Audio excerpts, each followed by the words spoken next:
என்னதான் இந்த இடத்துல எனக்கு திருப்பி பெயின் வந்தாலும் நான் பால் வச்சு ரிலீஸ் பண்ணவும் மாட்டேன், ஸ்ட்ரெச்சும் பண்ண மாட்டேன். அதுக்கு பதிலாக நான் ஸ்ட்ரென்தனிங் பண்ணி அதை ஃபிக்ஸ் பண்ணிப்பேன். நம்பர் 1, உங்களோட ஷோல்டர் அஃபெக்ட் ஆகாம எலிவேட் பண்ண போறீங்க அண்ட் நான் அஃபெக்ட் ஆகாம வச்சுட்டு அதை டவுன்வர்ட் ப்ரெஷர் கொடுத்து ஹோல்ட் பண்ண போறீங்க. நம்பர் 2, உங்க லோவர் ட்ராப் ஆக்டிவேஷனுக்காக V raise plus lift off. இந்த மாதிரி லிஃப்ட் பண்ணும்போது பின்னாடி ஒரு 2 செகண்ட்ஸ் ஹோல்ட் பண்ணிட்டு ட்ராப் பண்ணுங்க.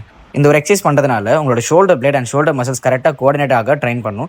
ஸோ ஒர்க் லோட் அப்பர் ட்ராப்பில் மட்டும் கான்சன்ட்ரேட் பண்ணாமல் ஈக்குவலாக டிஸ்ட்ரிபியூட் ஆகும். உங்களோட நெக் மசில்ஸ் வீக்காக இல்லை புவராக இருந்தால் அது அப்பர் ட்ராப் மசில்ஸை காம்பன்சேட் பண்ண ட்ரெயின் பண்ணும். ஸோ அதுக்காக பேண்டட் நெக் எக்ஸ்டென்சர்ஸ். உங்களோட அப்பர் பேக் ஸ்டிஃபாக இருந்தால் நெக் அண்ட் ஷோல்டர் காம்பன்சேட் பண்ண வேண்டியதாக இருக்கும். ஸோ அதனால thoracic extension and rotation train பண்ணிங்கன்னா உங்களோட நெக் அண்ட் ஷோல்டருக்கு better movement and space create ஆகும். Next AVT.